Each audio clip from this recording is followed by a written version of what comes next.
Greetings, seekers of truth. We explore a dark history where the gentle comfort of close friends turns to deadly poison. Falling into the deepest abyss of pure despair, what do you need most? A quiet embrace or a cold religious lecture? Job lost everything he loved. His 3 loyal friends sat with him in pure silence for 7 agonizing days. That was their finest hour of true grace. But the nightmare began the moment they opened their mouths to speak. They brought sharp blades of harsh judgment instead of pure bandages. Witness the tragedy of righteous arrogance. According to ancient texts, the land of Uz was a wasteland.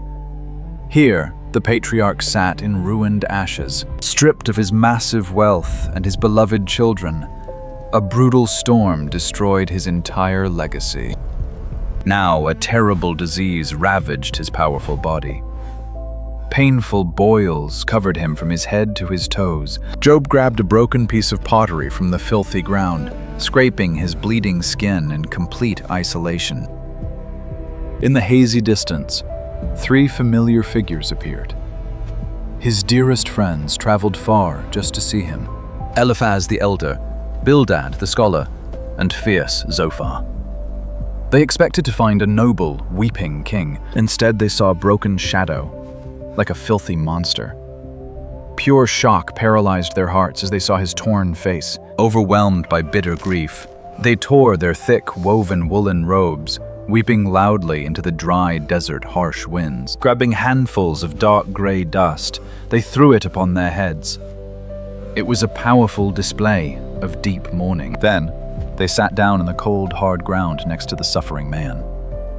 No one dared to utter a single weak word. For 7 long days and 7 dark nights, they kept complete silence. They simply shared the suffocating atmosphere. Scholars note this as their absolute greatest achievement. True empathy needs no complex philosophy. When words fail to heal a wound, physical presence is everything. Just being there gave Job a small slice of comfort. The chilling wind howled across the barren, ancient landscape. Shadows stretched endlessly over the ruined debris. Job continued to scrape his deep sores with the broken clay piece. Blood and gray ashes mixed into a tragic paste. But human patience always has a dangerous limit. The sacred silence was about to be shattered. Job finally opened his dry, cracked lips to curse his birthday. His raw agony echoed through the silent void. That cry of despair pulled a deadly trigger in their minds. They could no longer tolerate his misery. The comforting friends suddenly transformed into ruthless judges. Their eyes hardened with absolute strict certainty. Eliphaz stood up slowly and adjusted his wool cloak. He cleared his throat to deliver a stern lesson. If your closest companion was screaming in pure, dark torment, would you offer a bandage or a strict moral lecture? The shift from empathy to cruel arrogance is fast. The most toxic poison often sounds like holy wisdom. By their rigid beliefs, the world runs on strict justice. The innocent prosper, while the wicked must suffer. A disaster of this magnitude is no accident. It had to be divine punishment for secret sin. Job stared at them with wide eyes of devastating betrayal. The men he trusted were turning into enemies. Eliphaz spoke with a condescending, calm tone. He suggested that Job confess his hidden, dark crimes. The hot, blazing sun beat down on the miserable ash heap. The shadows of the 3 men grew larger and darker. Every word they spoke felt like acid on open wounds. The bitter pain of judgment eclipsed his physical agony. He argued that flawed humans deserve their suffering. He weaponized theology to crush a broken spirit. Job wrapped his thin arms around his severely starved body. He was defenseless against their relentless assault. Bildad the scholar then stepped up to strike a cruel blow. He was a man obsessed with ancient rules and traditions. He coldly stated, Job's children died for their own deep sins. It was the most heartless thing a person could ever say. Harsh sunlight exposed every tear on the patriarch's face. His soul was being crushed by religious dogmatism. Bildad pointed a stiff finger at the shivering outcast. He demanded that Job stop claiming to be innocent. By their logic, God never punishes a righteous soul. Therefore, Job must be a hypocrite with a dark secret. Their absolute certainty blinded them to his true pain. They preferred protecting a theory over a friend. Job looked down at his sores, covered in dirt and gray ash. The disease was nothing compared to this mental torture. Zophar the zealot could no longer hold back his anger. He stepped closer, his dark eyes burning with fierce, holy rage. Zophar accused Job of mocking God with cries of innocence. He declared that Job deserved a much worse punishment. Imagine being entirely stripped of all your dignity. Then, your brothers brand you as a wicked criminal. The three tall figures cast dark shadows over the victim. They became the self-appointed attorneys of God. Instead of offering silent presence and true empathy, they weaponized dogma to dissect his broken, bleeding heart. It is a terrifying lesson on rigid, blinded faith, when doctrine is more important than a suffering life. Job's silence finally shattered into a million pieces. He could not accept this unfair, baseless condemnation. A fierce wind began to howl, blowing ashes into a storm. It mirrored the turbulent fury rising in his chest. He threw the broken pottery across the desolate heap. His muscles tensed with a sudden burst of adrenaline. "I am innocent!" he screamed, his voice cracking with agony. The words echoed loudly against the distant ruined walls. He declared they were miserable comforters and frauds. They were smearing his noble name with theological lies. The three friends stepped back, completely shocked by his loud rebellion. They tightened their grip on their heavy, ancient woolen cloaks. This clash shows the struggle between experience and dogma. Sometimes, reality fails to fit in religious boxes. Job felt alienated from the people who once loved him. Their cold, spiritual arrogance was horrific abuse. He looked at them with eyes of anger and absolute disgust. He saw that they did not care about his suffering soul. They only cared to defend their neat and predictable faith. A faith where good things always happen to good, moral people. But the ash heap showed the terrifying chaos of existence. Job was living proof that the strict karma system was broken. The dark shadows of his friends looked like prison bars on his skin. He was trapped in a cage built by their self-righteous judgments. Have you ever been judged by one claiming to speak for the truth? How did their hollow words impact your completely broken spirit? The more they pressed him, the more fiercely he defended his honor. He knew his conscience was completely clean before the heavens. He challenged them to point out a single crime he ever did. Their silence to his desperate challenge was quite deafening. Zophar crossed his thick arms and glared with burning, deadly contempt. He thought Job's stubborn pride was the absolute proof of his sin. They could not grasp a world where suffering lacks explanation. To call Job innocent meant their whole worldview was completely false. So they sacrificed their bleeding friend for their own theology. They chose a cruel God over a mysterious one. The harsh wind tore at Job's filthy rag as he stood up, trembling. He reached the absolute breaking point of psychological pain. This furious clash was no longer just a simple argument. It became an existential war on nature of suffering. Job saw that seeking sympathy in these rigid men was pointless. Their hearts were permanently sealed by heavy religious scrolls. He turned away from their intense, judgmental, piercing, cold stares. He forced his heavily exhausted skeletal body upright. The three elders shrank into the background as Job elevated. His spiritual presence dwarfed their shallow arguments. The sky above the cursed ash heap darkened with ominous storm clouds. A profound dark twilight instantly enveloped the wasteland. Standing alone, Job tilted his head to face the stormy heavens.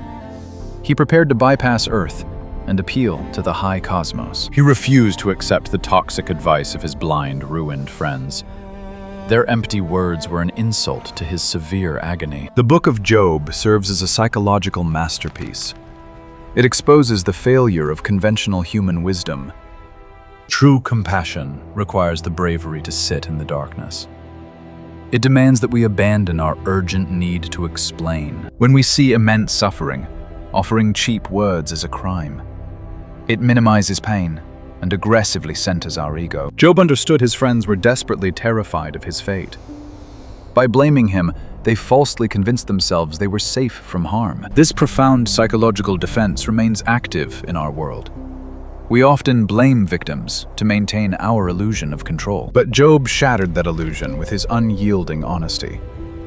He embraced the terrifying truth that suffering is random. His solitary figure stood out against the darkening sky.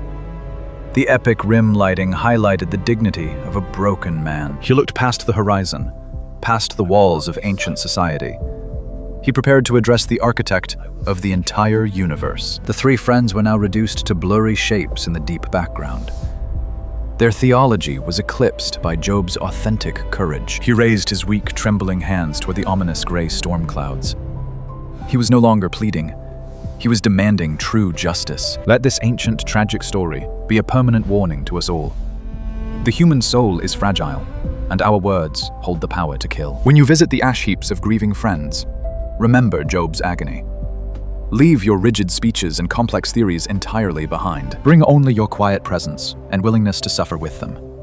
Sometimes the most profound healing thing you can say is absolutely nothing. The biting desert wind continued to whip the thick ashes around. He stood as a monument to endurance and unyielding defiance. He would rather face the terrifying wrath of the Creator in court than submit to the poisonous lies of his closest companions. The tragedy of Job is about the failure of human empathy. It proves a friend's judgment cuts much deeper than any physical disease. We must learn to respect the profound sacredness of silent, shared grief. To impose logic on pain is the form of spiritual arrogance. Eliphaz, Bildad, and Zophar are symbols of toxic, dark guidance. Their names are etched in history as the absolute worst comforters. In the silence of the ash heap, a monumental legal battle was brewing. The universe never saw a mortal summon God to the witness stand. Job's eyes, previously filled with tears, now blazed with fierce determination. He had nothing left to lose in this dark and corrupted physical realm, stripped of his wealth, his family, his health, and now his dearest friends. But they could never strip away his internal sense of absolute justice. As the deep twilight shadows consumed the desolate ancient landscape, the patriarch inhaled the stormy air, preparing for his rebellion. The debate on human suffering was transcending the earthly dimension. It was escalating into a profound cosmic confrontation. He would speak to the hurricane, demanding answers for the innocent. He would become the voice for every suffering soul throughout history. The stage was perfectly set for the greatest theological courtroom drama. A mortal man, fiercely pointing his broken finger right at the heavens. This marks the end of his silent suffering and the birth of his defiance. The storm of divine judgment is rapidly approaching the ruined ash heap. He stood completely alone against the massive, looming, dark clouds, a broken but defiant man. The three friends watched in horror as he rejected their comfortable theology today. He refused to be crushed under the massive weight of their arrogant and cold assumptions. Their desperate need to protect their own fragile faith made them turn upon a bleeding brother. This is the ultimate failure of humanity, when religious duty overrides pure compassion. Job realized that mankind had nothing left to offer his shattered and grieving mortal soul. The stinging words of Eliphaz and Bildad dissolved into the howling, harsh desert winds. Zophar's fierce anger became a meaningless echo against the vast and empty wasteland. Their figures shrank into the dark shadows, representing the weakness of mortal logic. True wisdom is knowing when to stay perfectly silent in the presence of overwhelming pain. The cruelty of trying to explain the unexplainable tragedy is exposed here. We must face the frightening reality that terrible things can happen without any reason. Job's tragic story tears down the dangerous illusion that humans can control their own fate. He did not hide his raw agony behind a fake and polite religious mask like his friends did. He screamed his pure, authentic truth into the terrible silence of the massive, dark universe. The storm clouds gathered above his head, reflecting the chaotic turmoil in his tired heart. Every drop of his blood and every gray ash flake cried out for ultimate, universal justice. He refused to apologize for sins he never committed just to please their cruel doctrines. The patriarch stood incredibly tall, a powerful symbol of enduring human dignity. His three companions became a mere faded footnote in his epic journey of faithful defiance. The tragic irony remains. The ones who came to provide deep comfort delivered the most pain. When encountering profound grief, let their terrible mistakes be a striking lesson for us all. Do not attempt to fix a broken soul with empty words or heavily weaponized theology. Simply sit in the dark ashes and offer the sacred gift of your silent and loving presence. Job now looked beyond the earthly realm, preparing to face the divine storm gathering above. The confrontation between a suffering mortal and the Almighty Creator is finally here. He will demand an audience with God, a shocking event that will shake the heavens forever. Driven to the edge by toxic friends, the broken Job put the Creator on a universal trial. Was Job right to demand an answer? Or was his human anger a dangerous sin? Tell us below. If you valued this dark historical epic, please like the video, share, and subscribe for more.